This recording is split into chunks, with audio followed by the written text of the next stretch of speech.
Okay, hi, welcome back. This is me, Devraj. This is Mysticism in the Body YouTube channel. If you're watching this somewhere else and you'd like to subscribe to my content, that's where you can find it.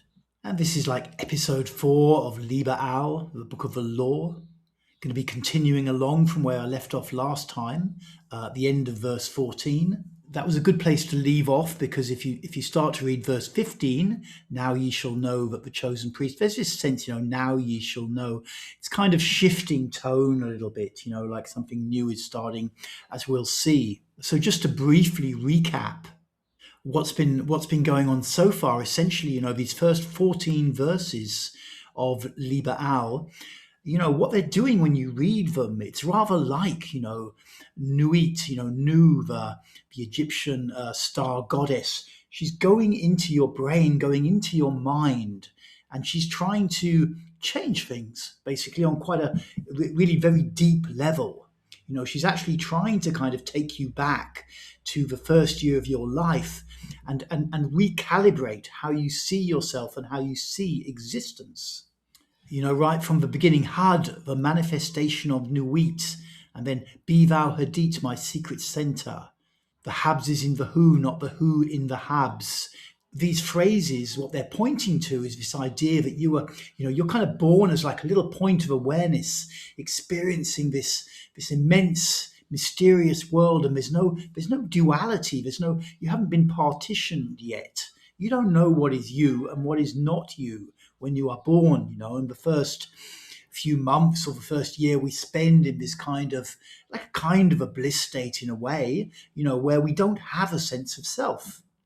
And then what happens is the culture, the parents, everyone comes in, you get your name, you learn to attach to thinking, and you learn who you are. In essence, you go from being this unbroken wholeness into this kind of little me, living in a world, a big world around me. I'm inside a world, and there's other little me's around. And if you look around at the world as you grow up, you see these kind of hierarchical power structures, pyramidal power structures that maintain the cultural conditioning so that it can continue. In fact, just to divert very slightly, what's super interesting about this concept and the way that we've learned to identify and become this person here is that if you look at Christian mysticism, which is in the West is the dominant form of mysticism in the Piscean era, the last 2,000 years or so, which of course Liber is super busy with, and the idea that we're now changing from Piscean to Aquarian and that subjectivity is going to change. If you look at the mystical tradition in the West, you'll see very, very dominant the Rosicrucians from the early 17th century, had a huge influence on Western mysticism.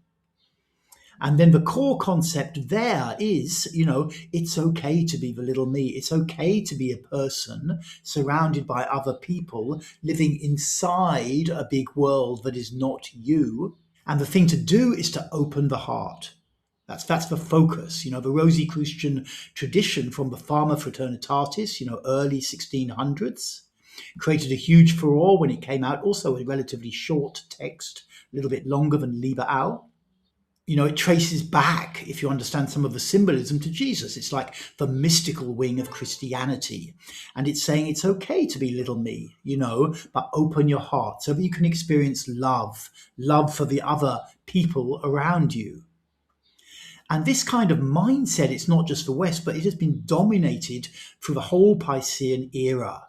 If we look for a second at a symbol, let's find my symbol. Here's a picture of Christ. He's inside a Vesica Pisces. This symbol of the Piscean era. It's like a protective kind of membrane. So for 2,000 years, the model of subjective self has this as an ideal. Christ is the ideal of who you could be. And it's like a way of protecting something, this subjectivity is a way of protecting something. And his hand, which comes out, that's symbolic, but there's no need to go into that here, is touching this chap here who's Aquarius, basically. This is the Aquarian era here. So that, into that scenario where the Christian mystics, they're basically saying it's okay to identify like this and to be like this, but learn to open your heart. Now, what's happening here is Nuit, the goddess Nu, is coming in, and she's just literally sweeping all that off the table and saying, forget all that old stuff. That's literally what she's doing in these 14 verses. And she wants to recalibrate the whole thing, because this book is about the eon changeover. And so Nu is coming in, Nuit is coming in, Nu's the Egyptian name, as we'll see in a moment. She's coming in and she's saying, you're not little me. You're not little me surrounded by other little me's and living in a big world. You are the world. You are the sky. The way that you learn to identify from your cultural upbringing, very early on in life, is wrong. It's saying, these are fools that men adore. Both their gods and their men are fools. So she's saying, people who do this, people who say that I'm little me and I'm living in this world with other people, I'm living in a world that's not me and there's a God above me, she's saying that those guys are fools. They're fools. She's trying to come from like this Aquarian era, or she's more like maybe a reset program for consciousness, for subjectivity. And so she's coming into your consciousness in these 14 verses, and she's trying to change you. She's trying to take you right back to the first year of your life and get you to drop this identification that was culturally instilled in you. Even though this is kind of analogous to like Vedanta, non-dual Vedanta, Advaita Vedanta, or, kind of big sky Buddhism, she's not really doing it in a similar manner. You don't have the sense of Nuit as a Buddhist or non-dualist or something. It's more like she's this ecstatic star goddess. And what she's saying is, you're the world, you're the manifest creation, and I'm the goddess behind the scenes that's creating that. Briefly take another look at the star. So this is from the Esoteric Tarot, and this is the star goddess. This essentially is Nuit.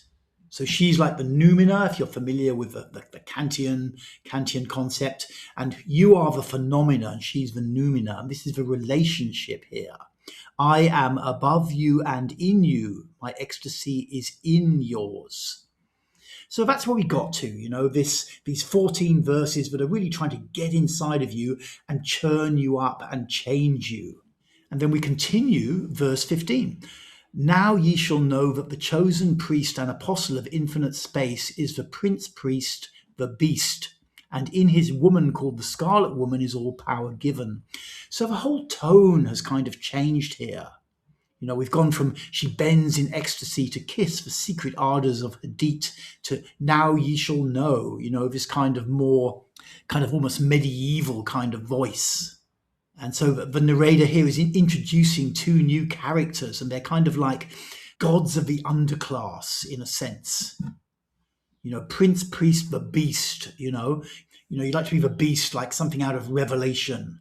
And of course, his woman, the Scarlet Woman, like the Scarlet Woman to whom all power is given, like the harlot of abominations in the book of Revelation. So this is very kind of evocative of Revelation type symbolism, very Gothic.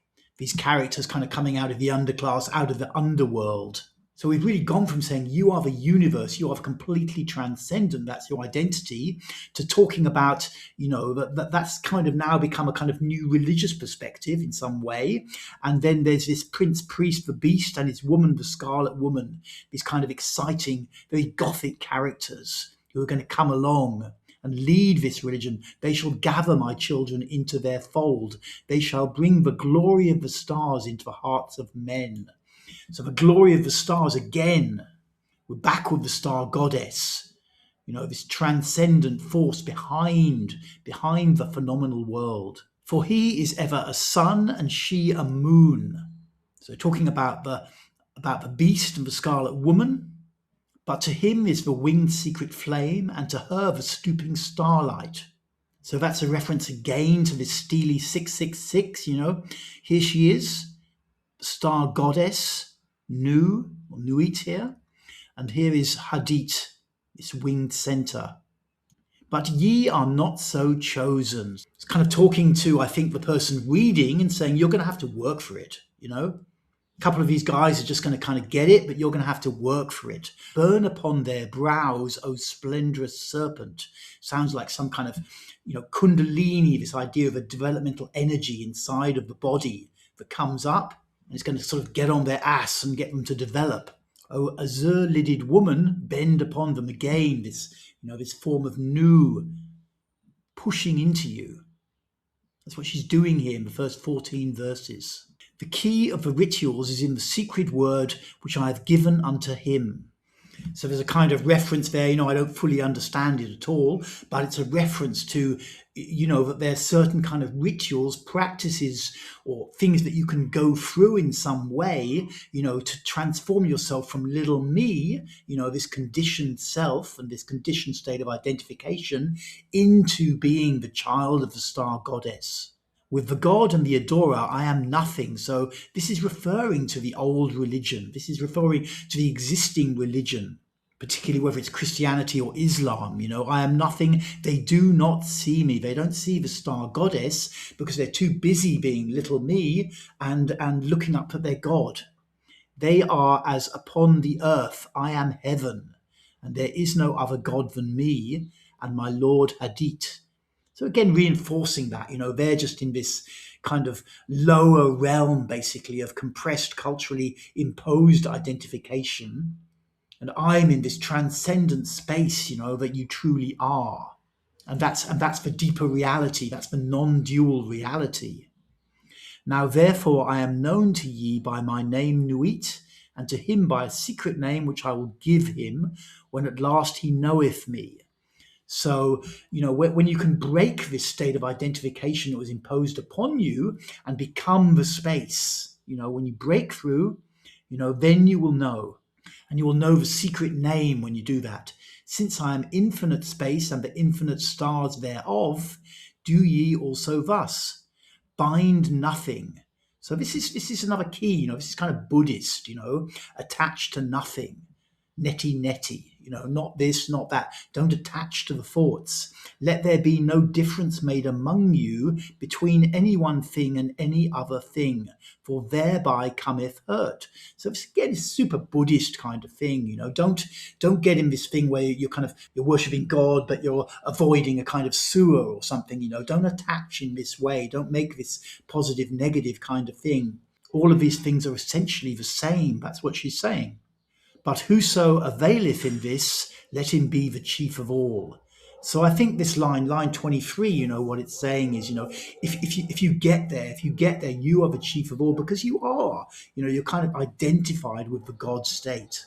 Continuing on, I am Nuit and my word is 6 and 50. So I think fairly obviously that's saying I am Nu, basically, which is the Egyptian name for this goddess. And NU in the Hebrew alphabet would be Nun, Vav, which sums to 56. Divide, add, multiply, and understand. Well, I'm not really sure what that's saying, really, basically. But if you have an idea, feel free to put it in. It may be a number thing, or it may be more about how this kind of concept and the way it's seen, could propagate somewhere in the world. Then saith the prophet and the slave of the beauteous one, Who am I, and what shall be the sign? So she answered him, bending down, a lambent flame of blue, all touching, all penetrant, her lovely hands upon the black earth, and her live body arched for love, and her soft feet not hurting the little flowers. Thou knowest, and the sign shall be my ecstasy, the consciousness of the continuity of existence, the omnipresence of my body. So this is super tantric. This is super tantric if you want to categorize it. It's a super non-dual state. I am the continuity of the existence. I'm this non-dual state and the omnipresence of my body. But what she's doing, by making it tantric, is she's taking it away from this kind of rather cerebral, non-dual or Buddhist kind of understanding where there's a lot of words, and she's making it more of an ecstatic experience. The prophet and the slave of the beauteous one, this is the kind of the beast character, I think, is saying, who am I and what shall be the sign? And she's saying, when you experience me, when you experience the sheer ecstasy of being like this, then you will know.